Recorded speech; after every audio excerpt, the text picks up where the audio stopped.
Sebelumnya selamat pagi adik-adik. Bagaimana kabarnya sekarang?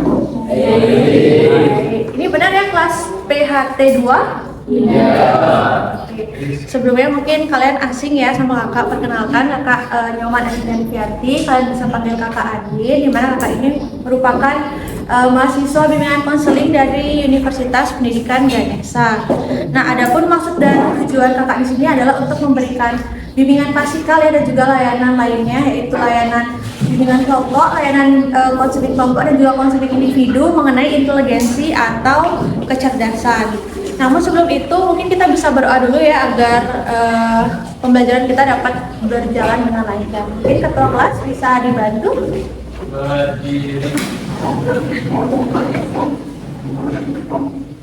Belum mulai kegiatan pembelajaran, langkah baiknya kita berdoa menurut keyakinan masing-masing. Berdoa mulai.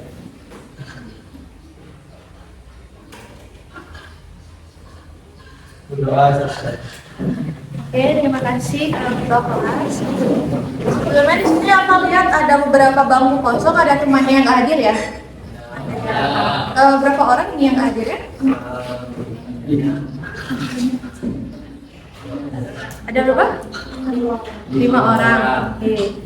Nah mungkin nanti untuk teman yang nggak hadir bisa kalian sampaikan yang mengenai materi yang akan kita bahas pada pagi hari ini. Nah tadi kan kakak udah absen dan juga udah berdoa.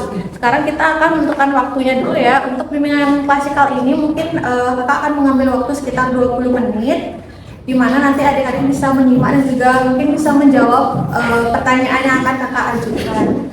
Oke, sampai sini sudah siap untuk kita lanjut ke materinya? Siap. Oke, siap. Nah, tadi kakak sudah bilang kita akan membahas mengenai inteligensi atau kecerdasan. Sini sudah ada yang tahu mengenai inteligensi atau kecerdasan itu apa?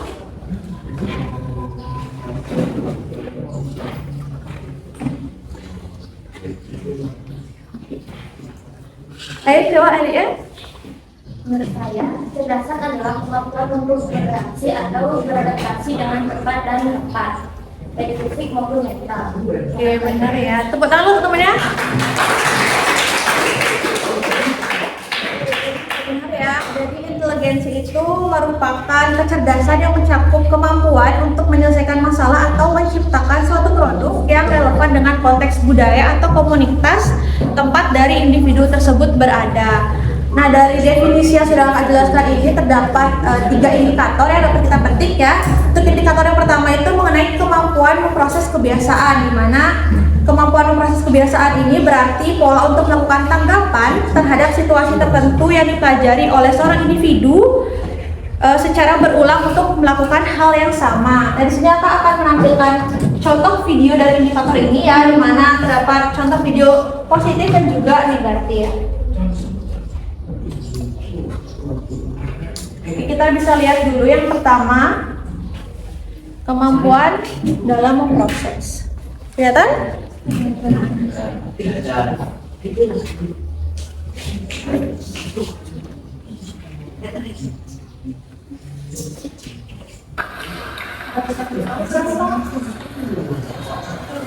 Wow, banget.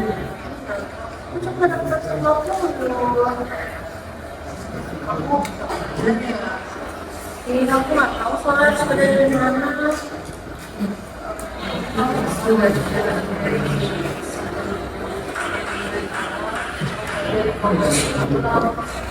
Kalau aku tadi sih itu apa nama ini? Sorry nanti belajar. Atau nanti naik besar. Oke. Itu nanti ini ada aku biar bisa belajar.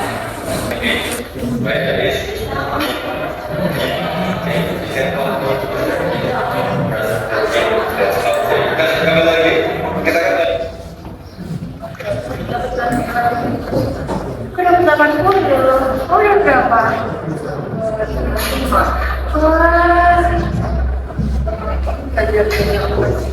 Iya, jadi nilai aku semakin besar sama dari kemarin. Kan kita ada 2 tes.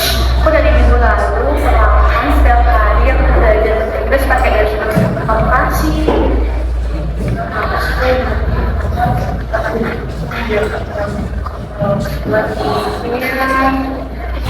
Tahu deh. Kasih ya. Nah, itu dia contoh dari memproses kebiasaan yang bisa kita sikapi dengan positif. Sekarang Kak akan nunjukin yang negatif.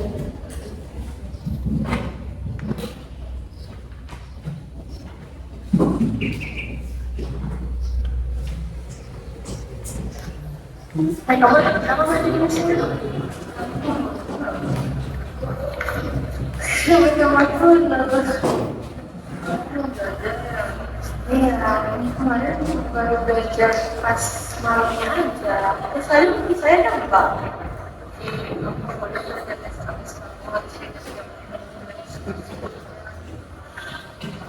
Saya kalau baca dari lapar, saya oh masih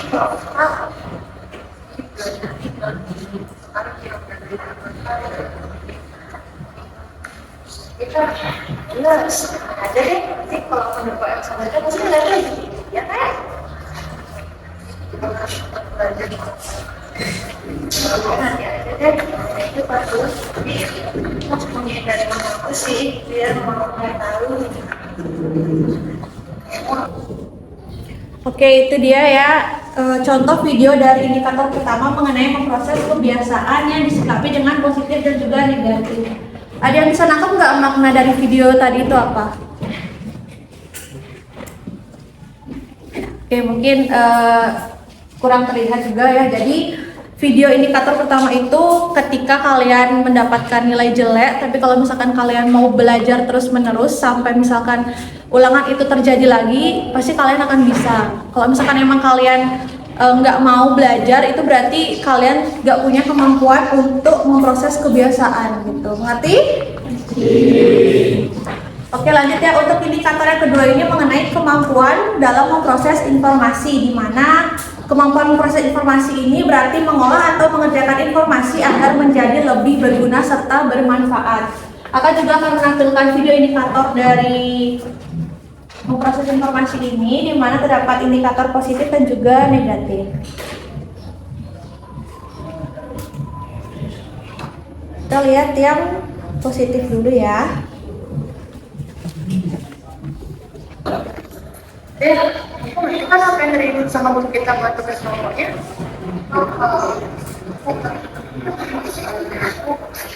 Aku paham sebenarnya gue sempat catat beberapa poinnya. Itu kita tuh disuruh buat OSIP ya, OSIP tentang materi yang tadi disampaikan sama ibunya. Di OSIP itu kita isi beberapa ornamen yang sekreatif kita gitu loh. Untuk posternya sih, tapi kalau dari kita mulai dari tempat. Boleh nanti deh pulang sekolah kita ke rumahku ya, kita cari bareng-bareng gimana tempat yang bagus. Nah, itu dia contoh dari memproses informasi yang disikapi dengan positif. Sekarang untuk yang negatifnya.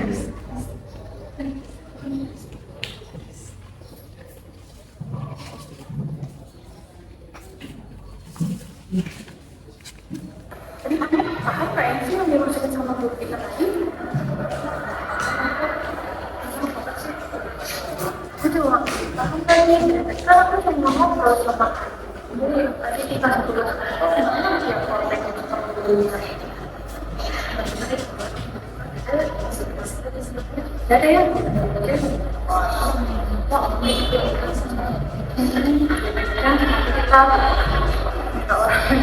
Buat sama itu nggak usah kita buat enak buat. Oke, itu dia ya mengenai memproses informasi yang disikapi dengan negatif. Dari indikator yang kedua ini ada yang bisa nangkap nggak apa makna dari video yang Kak tayangkan?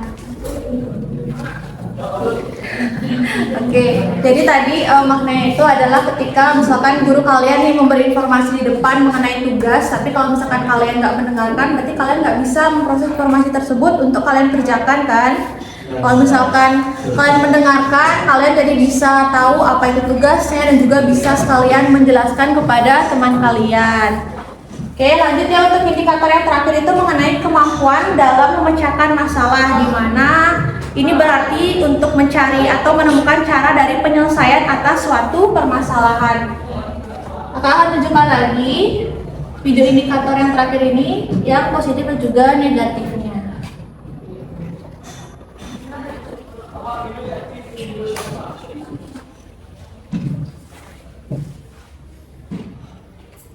Ini untuk yang positifnya dulu ya.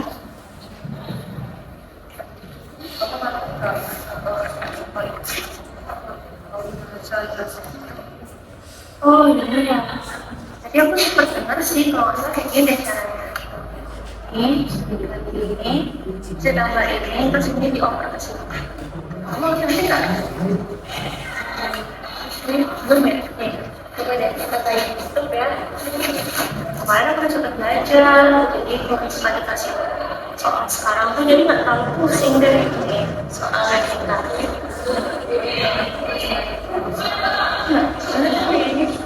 Trik mudah untuk pemfaktoran atau faktorisasi persamaan kuadrat. X kuadrat X X 24 cari perkalian berapa aja, yaitu 1 kali 24, 2 kali 12, 3 kali 8, 4 kali 6. Tahu kan? Jadi kita bisa ya bikin soalan. Orang tadi dikumpulin sama gurunya.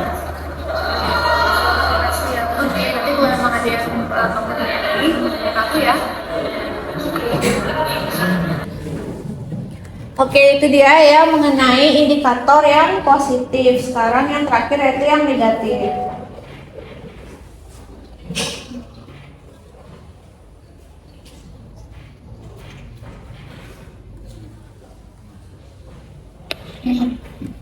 Ya, kamu udah ngerti kan cara ngesain kuadrat ini?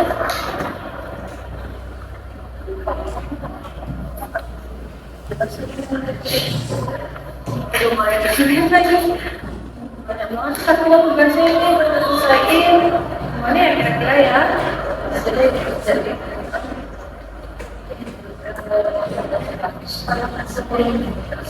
ya sih itu di depan aja yuk.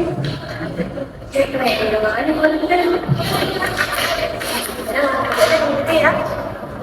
Oke. Nah, itu dia ya video terakhir mengenai indikator. Lagi-lagi kalian di sini ada yang bisa nangkep nggak mengenai makna dari video tersebut?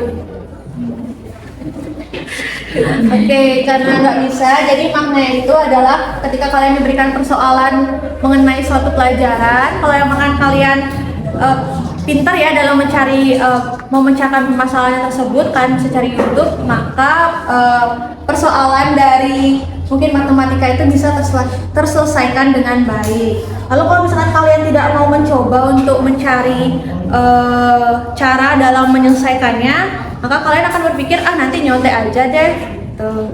Paham adik-adik?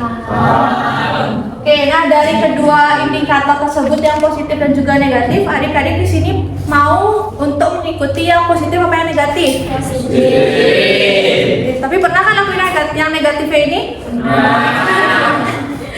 Oke, nah kita lanjut ya untuk materi selanjutnya itu mengenai contoh dari orang yang memiliki inteligensi yang tinggi dan juga inteligensi yang rendah. Nah, bisa kalian lihat di sini, kelihatan nggak fotonya? Nah, kalau kalian lihat di sebelah kanan ini adalah dosen kakak yang tadi sempat masuk itu. Nah, beliau ini bernama Profesor Dr. Iketut Darsano MPD Fons, di mana beliau ini merupakan akademisi yang dikenal memiliki tingkat inteligensi yang tinggi, di mana beliau ini merupakan salah satu guru besar yang ada di Universitas Pendidikan Ganesha, khususnya itu pada jurusan bimbingan dan konseling. Nah, dalam perannya sebagai dosen ini, beliau tidak hanya menunjukkan keunggulannya dalam bidang keilmuan, tetapi juga aktif dalam menciptakan berbagai inovasi baru yang berkontribusi terhadap pengembangan ilmu, bimbingan dan juga konseling. Nanti kalau kalian emang ada yang mau masuk ke bimbingan konseling, bakal sering ketemu dengan beliau. Ada yang di sini yang tertarik sama bimbingan konseling? Gak tahu ya. Oke, untuk yang ini siapa yang tahu? Yang sebelah kiri? B.J. Habibie ya. Nah, jadi beliau ini merupakan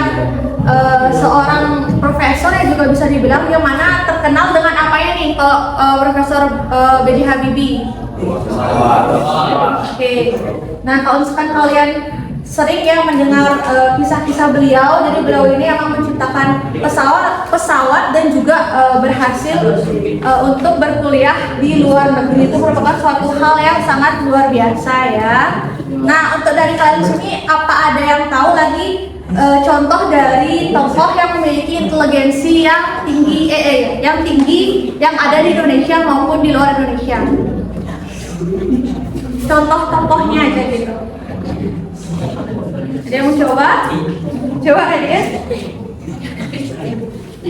Coba kira-kira.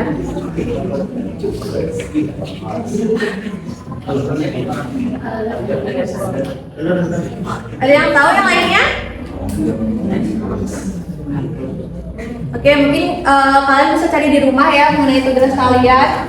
Contoh dari orang yang memiliki inteligensi yang tinggi. Nah, untuk selanjutnya adalah contoh dari orang yang memiliki inteligensi yang rendah ya, dimana contohnya itu ketika dia itu kesulitan dalam memahami konsep abstrak, lalu sulit dalam keterampilan sosial dan juga komunikasinya, serta proses dalam belajarnya itu lambat dan juga perlu pendekatan yang konkret dan juga berulang. Nah, sampai di sini paham adik-adik? Oke, mungkin itu materi terakhir kita ya. Dimana selanjutnya itu adalah Kakak akan membagikan kuesioner. Namun untuk sebelum itu, apa ada yang ditanyakan mengenai materi yang Kakak sampaikan? Ya, oke. Kalau enggak, Kakak bisa kasih kuesionernya.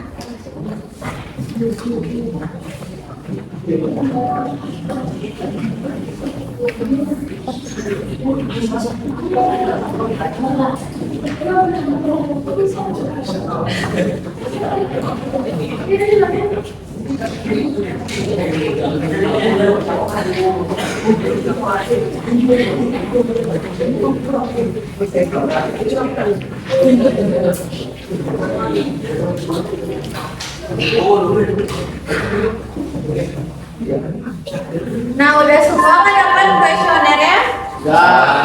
Kalian bisa lihat ya di identitas responden dan juga petunjuknya. Semua udah jelas ya, dan juga ingatkan bahwa ini juga tidak berpengaruh pada nilai kalian. Jadi jangan ragu untuk mengisinya dengan sejujur-jujurnya. Paham kan tadi? Oke, mungkin Kakak akan berikan waktu sekitar 5 menit ya untuk mengerjakan. Kalau ada yang ingin ditanyakan bisa angkat tangan ya.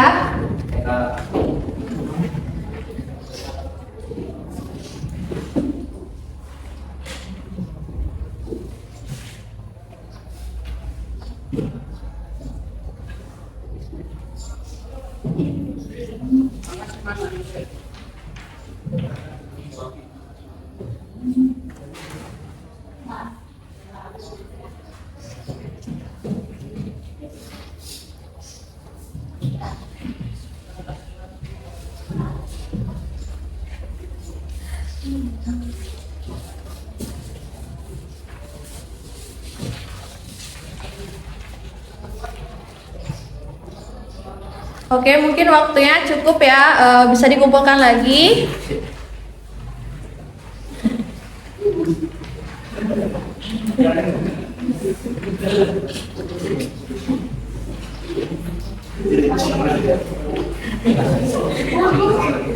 Nah, semua udah mengumpulkan kan?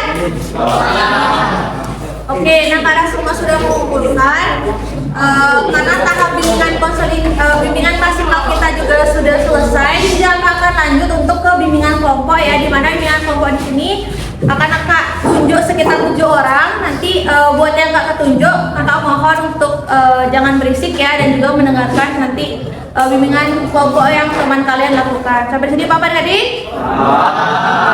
Oke, mungkin sekian. Mungkin yang untuk nama Kak panggil bisa maju ke depan ya.